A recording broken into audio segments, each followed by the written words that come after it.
को जानना है। ठीक, अब क्या है, इलेक्ट्रॉन है। इलेक्ट्रॉन क्या है, पार्टिकल। पार्टिकल कहाँ रहेंगे, एनर्जी लेवल में। पार्टिकल रहेंगे एनर्जी लेवल्स में। ठीक, जब पार्टिकल एनर्जी लेवल्स में रहेंगे तो सबसे जरूरी चीज है कि एनर्जी लेवल कहाँ पर है और ये किस तरह बन रहे हैं। अब अगर एनर्जी लेवल्स है मेरे पास में, यानी बहुत सारे एनर्जी लेवल है, पहला, दूसरा, तीसरा, चौथा, पांचवा, छठा, सातवां, और भी बहुत सारे ऊपर तक जितने हो सकते हैं उतने। इट इज गोइंग टू 10⁻23 तक। तो जब ये एनर्जी लेवल होंगे मेरे पास में, अब ये एनर्जी लेवल क्यों है इतने सारे, इसको समझते हैं। जब टेम्परेचर होता है 0 डिग्री केल्विन, अगर मेरा टेम्परेचर कितना है, 0 डिग्री केल्विन, 0 डिग्री केल्विन में क्या होता है कि थर्मोडायनामिक्स कहती है कि सिस्टम की जो टोटल एनर्जी होगी वो 0 होगी। तो सिस्टम की टोटल एनर्जी 0 होगी, तो इसका मतलब क्या हुआ, ईच पार्टिकल हैव 0 एनर्जी। ठीक, हर पार्टिकल की क्या होगी, 0 एनर्जी होगी। जब हर पार्टिकल के पास में 0 एनर्जी होगी तो इसका मतलब क्या हुआ, ये जितने भी एनर्जी लेवल यहाँ मैंने बनाए हैं इन सब को सबमर्ज होना पड़ेगा। सबमर्जिंग होके क्या करना पड़ेगा, सिंगल एनर्जी लेवल बनाना पड़ेगा।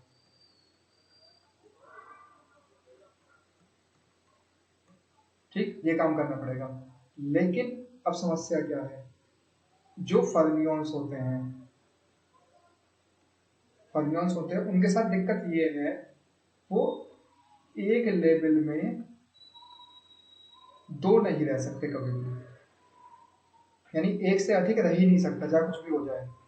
ठीक, जब वो एक से अधिक नहीं रह सकते एक ही लेवल के अंदर, अब मैं क्या कह रहा हूँ कि मेरे पास तो एक ही लेवल है, सिर्फ एक ही तो लेवल है जिसकी एनर्जी 0 है, 0 इलेक्ट्रॉन वोल्ट, जिसकी एनर्जी 0 है वही एक एनर्जी लेवल है। अब सारे के सारे इलेक्ट्रॉन इसमें कैसे जाएंगे, क्योंकि इसके लिए पाउली प्रिंसिपल मना कर रहा है कि ये संभव नहीं है बिल्कुल भी। इसके लिए क्या कर रहा है, पाउली प्रिंसिपल मना कर रहा है कि पाउली प्रिंसिपल क्या कर रहा है, इसके लिए बिल्कुल मना कर रहा है कि ये एनर्जी लेवल में सारे के सारे इलेक्ट्रॉन एक जगह बिल्कुल नहीं रह सकते। ठीक, अब इसका सॉल्यूशन क्या हो इस समस्या का, तो इस समस्या के सॉल्यूशन के लिए हमने क्या किया, इस समस्या के सॉल्यूशन के लिए एक अरेंजमेंट तैयार किया गया। अब अरेंजमेंट क्या था, अरेंजमेंट था ये कि हम क्या करें, हम इस तरह से एनर्जी लेवल डिजाइन करें कि जो एनर्जीज हैं, लेवल्स हैं, उनके बीच का जो सेपरेशन है, एनर्जी लेवल के बीच का जो सेपरेशन है वो लगभग 0 के बराबर हो। मतलब 0 तो नहीं होगा कभी भी, लेकिन it is never of the 0। यानी डेट मीन क्या, जो एनर्जी सेपरेशन है, मतलब अगर मैं डेल्टा ई की बात करूं यहाँ पे, it is always tending to be 0। बात समझी पायल, है ना, इतनी बात समझ में आई, इतनी मैंने बताई अब तक कि उनके बीच का गैप क्या होगा, वो टेंडिंग टू बी 0 होगा। अब प्रॉब्लम क्या है, मेरे पास कितने पार्टिकल है, 10⁻23 के ऑर्डर के, कम से कम इतने तो है ही है, इससे थोड़ा बहुत नीचे हो सकते हैं, इतने तो कम से कम है ही है एटलीस्ट। जब इतने पार्टिकल हैं तो एनर्जी लेवल भी इतने ही बनेंगे सारे के सारे। जब एनर्जी लेवल इतने बनेंगे तो मेरा जो आखिरी वाला एनर्जी लेवल होगा, जो सबसे ऊपर होगा, यहाँ पे कोई ना कोई एनर्जी लेवल तो होगा जो सबसे टॉप पे जाएगा, उस एनर्जी लेवल जो टॉप पे जाएगा उसको कहा गया ई एफ, उस एनर्जी लेवल को।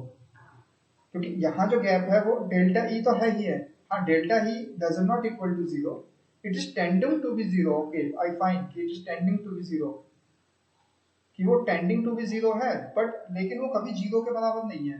जब 0 के बराबर नहीं है तो जब डेल्टा ई की मल्टीप्लाई करोगे 10⁻23 से तो यू गॉट सम वैल्यू। सही बात है ना, बिल्कुल, कि आपको कुछ ना कुछ वैल्यू तो मिलनी ही मिलनी है। यहाँ पे जो वैल्यू मिलेगी उस वैल्यू को कहा गया ई एफ। ठीक, अब जो EF की वैल्यू है, अब EF किस पे डिपेंड कर रहा है? अगर मैं डायरेक्टली देखूं, EF डिपेंड कर रहा है नंबर ऑफ पार्टिकल पे। पार्टिकल जितने ज्यादा होंगे एनर्जी लेवल को उतना ही ज्यादा होना पड़ेगा। क्योंकि अगर मेरे क्या हो गए, अब तो 10 की घात 23 था, अब 10 की घात मान लिया 28 हो गए पार्टिकल, तो क्या होगा, EF की वैल्यू इंक्रीज हो जाएगी पहले से, है ना। पहला वाला जो EF है वो बढ़ जाएगा।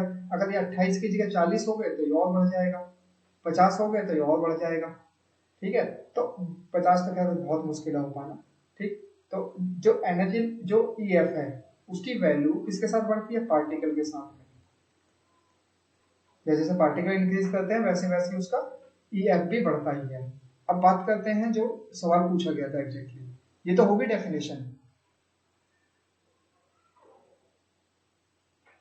EF बढ़ेगा उसका, एनर्जी पार्टिकल की नहीं बढ़ेगी उस चीज से, लेकिन एनर्जी किसकी बढ़ जाए? EF की बढ़ जाएगी, मतलब फर्मी लेवल जो होगा वो सबसे ऊपर पहुंच जाएगा। और भी अगर मान लिया 10 की घात 23 के केस में मेरा फर्मी लेवल अगर मान लिया 3.5 इलेक्ट्रॉन वोल्ट था, ठीक है, 3.5, हाँ ठीक है, 3.5 इलेक्ट्रॉन वोल्ट था, तो अगर 10 की घात में 28 कर दूं यहाँ पे, तो ये बढ़ के 10 की घात ये इतना हो जाएगा, लगभग 8 हो जाएगा या 7 हो जाएगा लगभग।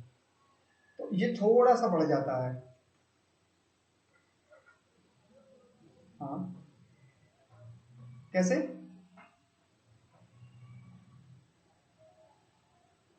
डेल्टा रैंक तो जीरो तो रहेगा ही रहेगा, क्योंकि ये तो डेल्टा ई जो है वो तो सेपरेशन है ना बैंड गैप एनर्जी के बीच का, वो तो हमेशा टेंडिंग टू जीरो रहना ही रहना है, उसका तो कोई इलाज है ही नहीं, क्योंकि वो तो छोटी छोटी बीच का है। अब ये जितने नंबर बढ़ जाएंगे, जितनी लाइन में बढ़ाता जाऊंगा, देखो मैं कितनी भी पास लाइन खींच लूँ, नहीं समझे मेरी बात को? अभी भी समझो, अगर कितनी भी पास में लाइन को कितने भी क्लोजर कर लूँ, मतलब ओवरलैप भी कर लूँ, तो ओवरलैप करने में भी क्या होगा, लाइन तो मोटी होनी होनी है। अब मैं जितनी लाइनें बनाता जाऊंगा वो उतनी ही मोटी होती जाएगी।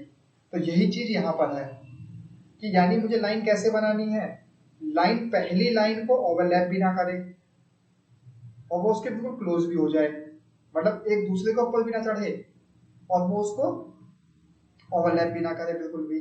ठीक, तो उसमें क्या होगा, लाइन का मोटा होना बिल्कुल संभव है।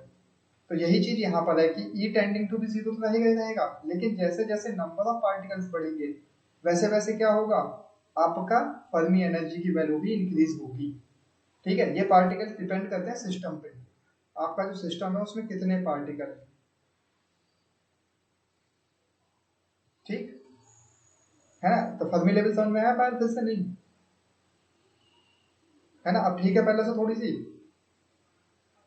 है। चलो अब आगे देखते हैं एक बार, ठीक है यहाँ तक। अब क्या होगा, अब कहानी को समझते हैं। ये रहा मेरा कंडक्शन बैंड और ये रहा मेरा वैलेंस बैंड।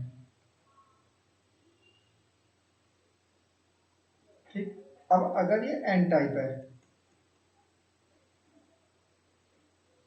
अगर ये मेरा एन टाइप है, तो एन टाइप में क्या होगा, इलेक्ट्रॉन रिच होगा। ठीक है ना बात बिल्कुल? अगर ये एन टाइप है तो इलेक्ट्रॉन क्या होगा, रिच होगा। इलेक्ट्रॉन रिच होगा, दैट मीन क्या, number of particle is increase. ठीक बात है, जब नंबर ऑफ पार्टिकल इंक्रीज कर गया तो क्या होगा, फर्मी लेवल कंडक्शन बैंड के पास में होगा। सही बात, क्योंकि नीचे से ऊपर होगा ना। ठीक है, अब अगर यही मटेरियल मेरा क्या है, पी टाइप है, तो इसमें क्या होगा,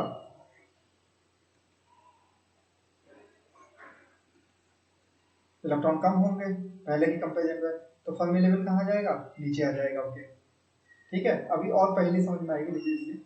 ठीक है ना, इतनी बात समझ में आएगी ना बिल्कुल एग्जैक्टली, है ना। हाँ, अब और कोई क्वेरी? सही समझा? बाकी मैथमेटिक्स कैसा लगा है, हो गया सोल्व? हाँ, मतलब सोल्व कुछ नहीं करना है, बस जो टर्म्स है ना उन्हें याद रखना है आपको, कि ये एन नॉट है, ई नॉट है और ये क्या है। ठीक है, और लास्ट में कहाँ गया, ये रहा, ये जो फॉर्मूला दिख रहा है ये बहुत काम का फॉर्मूला है, बहुत ज्यादा। शायद लास्ट ईयर भी एक आध सवाल आया है इसमें, इस साल भी मतलब एक आध सवाल आया है इसका डायरेक्ट एग्जाम में भी। तो इसलिए तो फॉर्मूला बहुत काम का है। ठीक है, बाकी ये सब चीज़ें आपको पता ही है पहले से। इवन इतने इतने छोटे छोटे फॉर्मूला बेस्ड सवाल हैं इलेक्ट्रॉनिक्स में, कोई ज़्यादा बड़ी चीज़ नहीं है, बट ये है कि समझ में नहीं आती इसलिए दिक्कत लगती है इसमें। ठीक है, चलो चलो कोई नहीं। ठीक है, और कोई क्वेरी इसके अलावा? हेलो, पक्का? ठीक है, तो अब मैं जो है ना कल कल क्या अब ठीक है, आज तो ऑफ करते हैं, वैसे भी सो रहा हूँ, फिर कुछ बताऊंगा उसके आधे समझ में आवा आधे ना, उसकी हालत तो और खराब है। ठीक है ना? ठीक है, चलो आज तो ऑफ करते हैं, बाय। हाँ, कल पढ़ाऊंगा। कल सैटरडे है ना, कल नहीं पढ़ाते। ठीक है, कल मैं टाइम टेबल बना के डाल दूंगा कि किस दिन किसकी क्लास चलेगी। एक्चुअली मैं फर्स्ट ईयर के दिन में सोच रहा हूँ कुछ एक दो क्लास हो जाए तो सही है, अगर समझ में आ जाएगा। क्योंकि जब यहाँ से कुछ इंटरेक्शन बनेगा तो मे बी नवंबर के स्टार्ट में कॉलेज वॉलेज खुलेंगे ही, तो तब तक हो सकता है कुछ अच्छा सा लगे कि बच्चे आए कॉलेज में तो अच्छा लगता है। ठीक है ना? ठीक है, तो ओके।